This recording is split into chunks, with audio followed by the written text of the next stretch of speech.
Right then, YouTubers. So I asked a question and a couple of people answered with what I thought was probably the right answer. Is to fix on some exterior weatherboard, cement board. I think I used it on an exterior render job I did. It's on one of the previous videos. Into this. And then render this bit to bring it all flush. But I just had a word with the homeowner and I think we're going to go with using Brickslips because it'll give the effect of a soldier course. I don't know, I just think if you look at the render on this build you can't really see, but look at that, it just looks awful.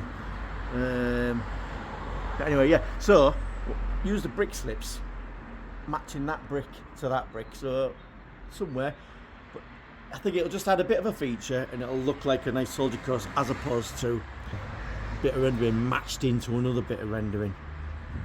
Okay, so what we've got then is this, which I've used before, construction strength STS board. A1 fire rated, that doesn't really matter because it's external. But yeah, so what I'll do is I'll measure that from there to there.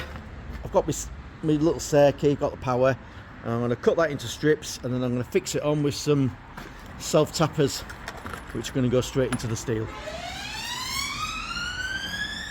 Police dogs. Clever them police dogs. Anyway, let's do some measuring.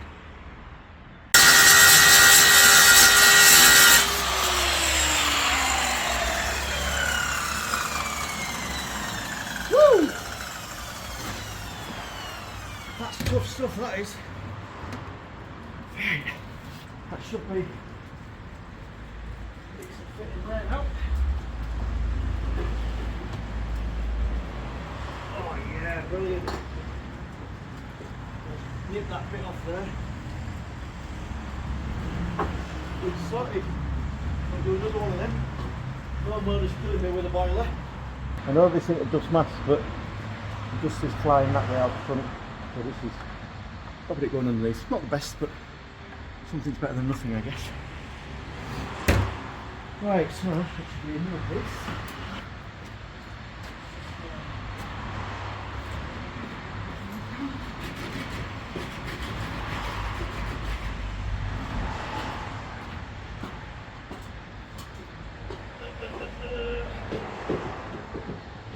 Oh yeah, really I'm pleased with that.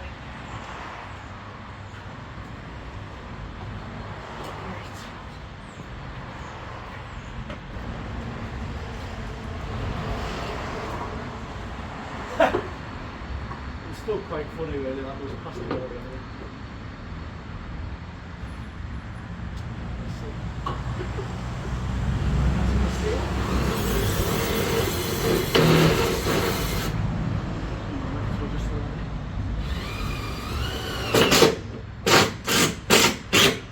Oh, brilliant.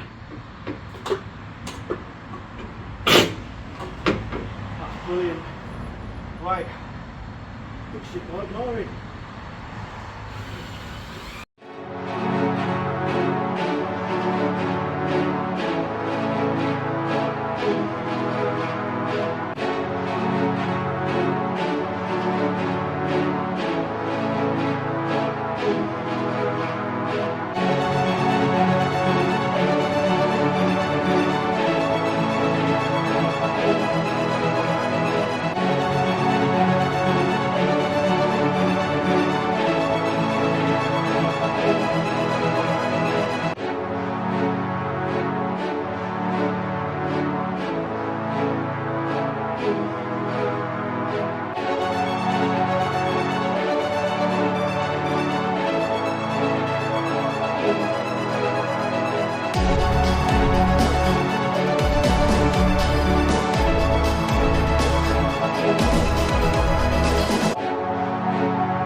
Woohoo! these screws, the 44mm screws, board's 12mm, so 44, 34, 32mm to go through. Bearing in mind it's still tap there. It creates its own tap through the steel. So it doesn't matter how far it goes through, obviously it goes far enough through to bite. Screw a dozen screws in, so there we go then. So the first bit. I'm not so worried about these small gaps because when I put the grit thing on that I'll fill all that in. Yeah, so I'll get the second one on and then come back. What I'm going to do is build a scratch coat from here to here, get that first coat on, get this empty mortar joint done. Yeah, pleased, really pleased. And that's not going anywhere. Absolutely brilliant.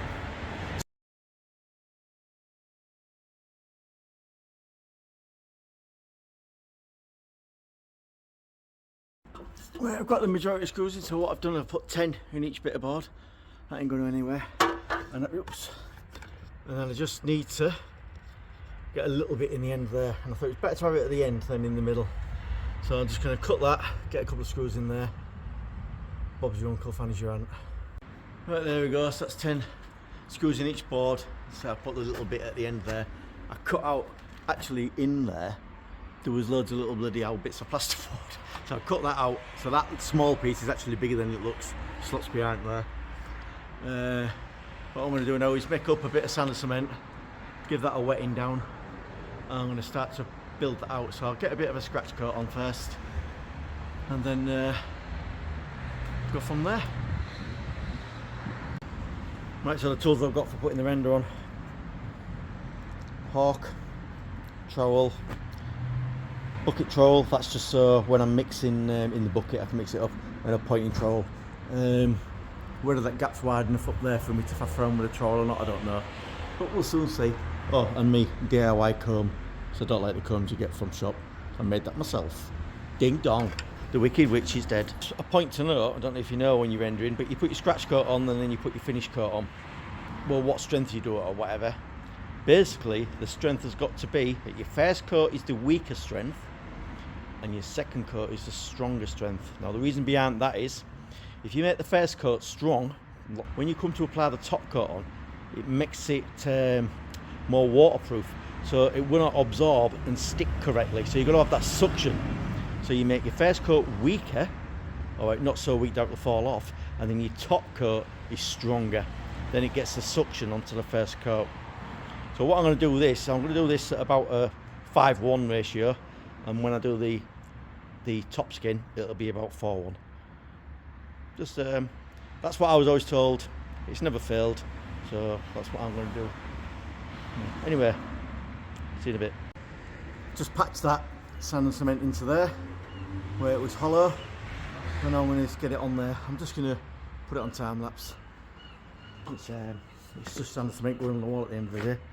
There's my mix, there's my board. Let's go for it.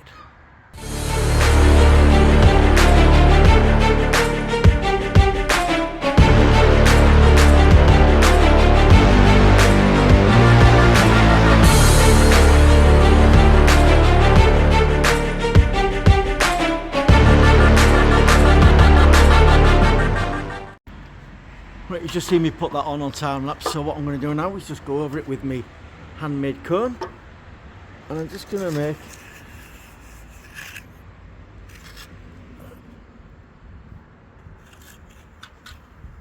a little key coat. Bloody hell.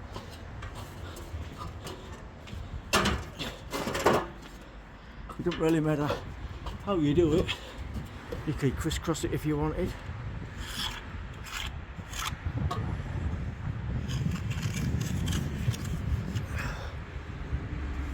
You know that. Whatever turns you on, really. As long as the next coat's got something to grip to, you're alright.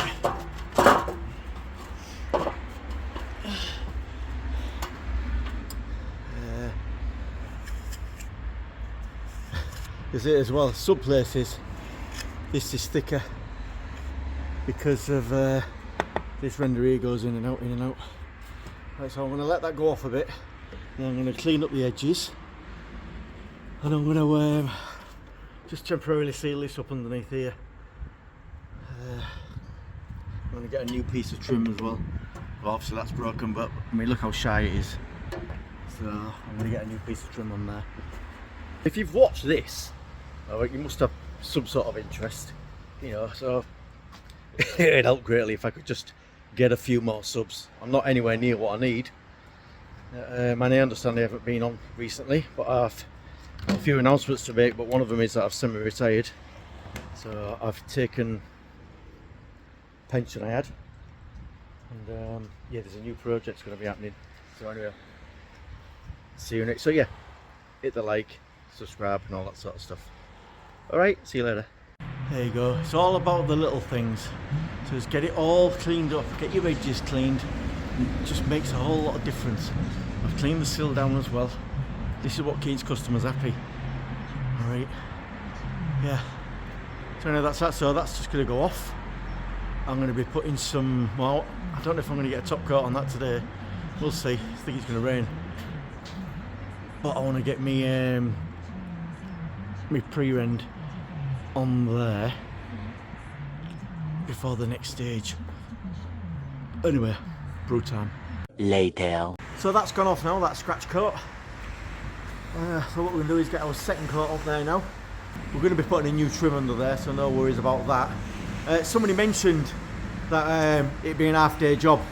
Just jack it up, put acro props in, spin it around, all the rest of it. Things to take in mind, you've got to be actually on the job to see it. So yeah, turning it around, easy enough. What you've got to bear in mind is on the other side of there is a kitchen, so that'd have to come out. Then all the plasterwork above the steel on that side has got to come out. Then you've got to swip the lintel round, get it back in place, brick up the inside, then plaster the inside. You cannot brick and plaster on the same day. Then do it here, then you have to replace this side with the bricks. So we are doing a cosmetic job.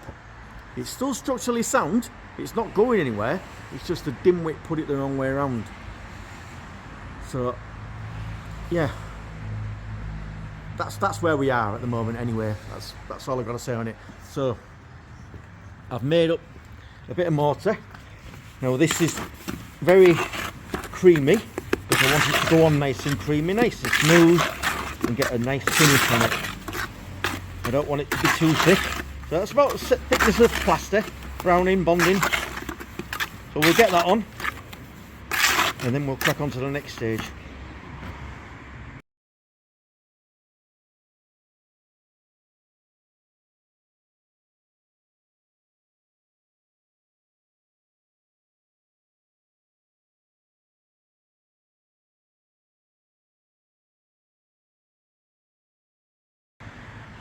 Well, I've just slung that on there, so I'm going to let it go off before I start to float it off. I'm going to just tidy up all on where the paint is, just so it doesn't dry on there and make an awful mess. Well, let's just set a trowel off, steel trowel, and it's gone off some more. I'm going to sponge it off. So what we're going to do now, we're going to make up our grit coat to cover the cement boards. We'll put a bit of tape on the joints, nylon tape, yeah, and get the grit coat on, which will bring it out a bit. Alright, right, this is what I'm going to be putting on, my grit coat.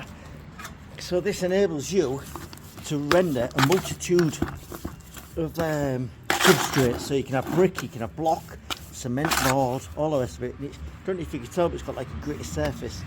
So basically, it allows you to get the same adhesion qualities through multiple substrates.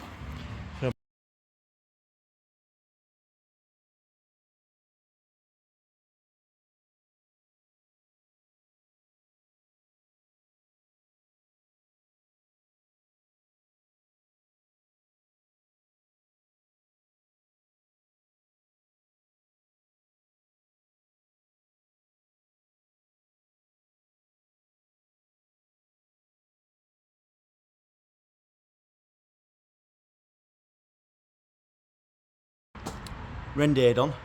So, and I've just sponged the top here a bit. None of this is going to be seen, so just bear that in mind. But anyway, I just want to read a few words off the back of here, what this key coat is for.